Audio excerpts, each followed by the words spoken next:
प्रिय बच्चों, अब हम बात करेंगे सामंतवाद का भारतीय अर्थव्यवस्था पे क्या प्रभाव पड़ा।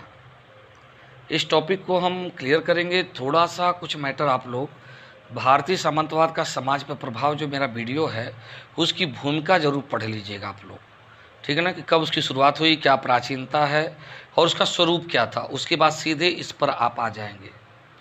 देखिए, स्मृति ग्रंथों के लेखकों याज्ञवल्क्य और बृहस्पति स्मृति में भूमि के एक ही टुकड़े पर 4 क्रम के भूमि अधिकारों का उल्लेख मिलता है। उनके अनुसार अधिकारों का उपभोग करने वाले के विभिन्न क्रम इस प्रकार से थे: महीपति यानी राजा, क्षेत्र स्वामी खेत का मालिक, कृषक यानी खेती करने वाला, और अर्ध कृषक या अर्थ कृषक।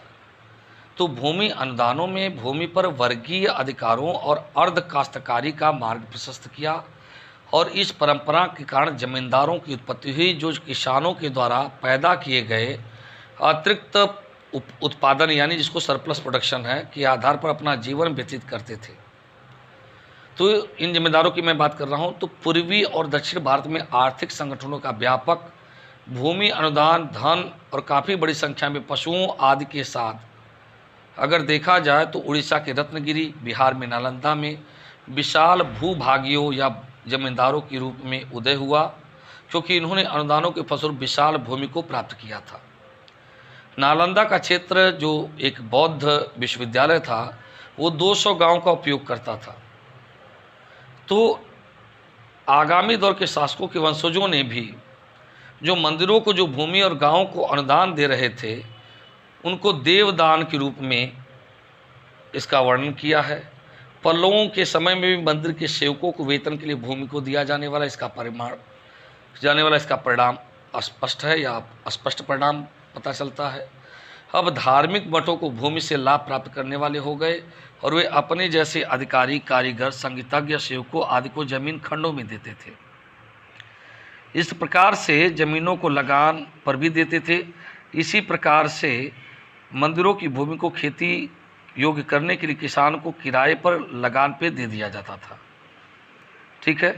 तो इस प्रकार से देखें तो 8वीं सदी में यह प्रक्रिया और तेज हो गई।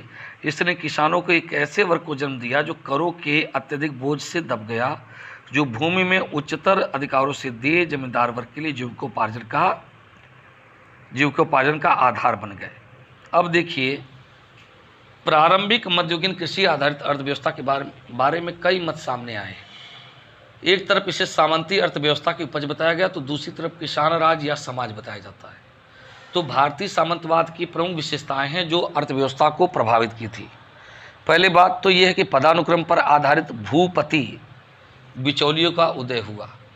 पदानुक्रम पर आधारित सामंतों, राजकीय अधिकारियों और गैर आर्थिक आधार पर भूमि प्राप्त करने वालों को सैनिक कार्य करने पड़ते थे, उन्हें सामंती पदवी मिली थी।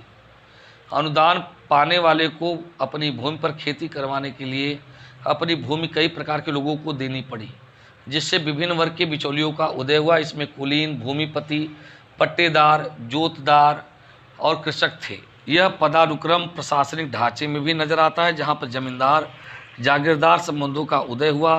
दूसरे शब्दों में भारतीय सामंतवाद में जमीन का और उसकी उपज का असमान वितरण था। दूसरी बात थी जबरन मजदूरी का प्रचलन, यानी बेगार प्रथा का विस्तार। ब्राह्मण और जमीन को दान पाने वाले अन्य लोग जबरन मजदूरी यानी विष्टी लेने का अधिकार का दावा करते थे। मूलतः जबरन मजदूरी राजा या राज्य का विशेषाधिकार था। इसे जमीन पाने वाले छोटे अधिकारियों, गांव अधिकारी और दूसरों को स्थानांतरित कर दिया गया। सिर्फ चोल अभिलेखों में जबरन मजदूरी के 100 से ज़्यादा संबंध मिलते हैं। यहाँ तक कि किसान और कारीगर भी विष्टी के अंतर्गत आते थे, जिसके परिणाम स्वरूप कृषि दास प्रथा का उदय हुआ, जिसमें खेत मजदूर अर्धदास हो गए। तीसरी बात, शासकों और बिचौलियों के द्वारा जमीन पर अधिकार की बढ़ती मांग के कारण किसानों का भूमि पर अधिकार कम हो गया। कईयों की स्थिति पट्टेदारों सी हो गई, जिन्हें हटाए जाने का खतरा बना रहता था। कई किसान आर्थिक या जोतदार हो गए। करों के बोझ और जबरन दबाव और कर्ज के कारण किसानों पर दबाव बढ़ता गया। कई तरीके से अधिशेष यानी उत्पादन पर अतिरिक्त भाग लिया जाता था। आर्थिक मांगों के अतिरिक्त दमन का एक प्रमुख तरीका था नए संपत्ति संबंधों के उदय से नए आर्थिक दमन की शुरुआत हुई। राजराज चोल के अभिलेख में लगभग 500 प्रकार के करों और राज्य की मांगों से बढ़ते हुए दबाव का पता चलता है। यह देखा जा सकता है कि भारतीय सामंतवाद की एक विशेषता है आत्मनिर्भर अर्थव्यवस्था। भूमि अनुदान पाने वाले को जमीन के साथ साथ मानव संसाधनों का भी हस्तांतरण यह दर्शाता है कि ऐसे गांवों में किसान, हस्तकार, कारीगर गांव से जुड़े थे और एक दूसरे पर निर्भर थे। जमीन से उनका जुड़ा अनुदान पाने वाले का उन पर नियंत्रण बनाए रखता था। संक्षेप में 500 सालों के सर्वेक्षण में अपेक्षाकृत आत्मनिर्भर गांव में वर्ण व्यवस्था के अंदर काम करने वाले किसान उस समय की कृषि आधारित अर्थव्यवस्था की खास विशेषता है। अगर हम बात करें, अगली विशेषता यह है कि खुली बंद अर्थव्यवस्था, यानी स्थानीय आधार पर व्यापार होने लगा। बाहरी व्यापार पर जो है रोक लगा दी गई, सामुद्रिक व्यापार पर रोक लगा दी गई, क्योंकि लोगों के कहा जाता था ब्राह्मणों के द्वारा कि चूंकि अब कई सामंत शासक थे, आपस में लड़ते रहते थे, जिससे व्यापारिक मार्ग असुरक्षित हो गए थे। यहाँ तक कि व्यापार में जाने वाले लोग अब दूषित होने लगे, उनका रहन सहन भी प्रभावित हो रहा था। इसलिए सामुद्रिक व्यापार को हेय दृष्टि से देखा जाने लगा, उस पर प्रतिबंध या निषेध लगाया जाने लगा, जिससे व्यापार पे भी क्या हुई, गिरावट हुई। दूसरी तरफ सामंतों के उदय के साथ साथ जो महत्वपूर्ण राजवंश थे वो क्या हैं, उनका पतन होने लगा और साथ ही साथ ये सामंत आपस में लड़ते थे, तो जिससे सैन्य बड़े पैमाने पे लोगों की मृत्यु हो रही थी।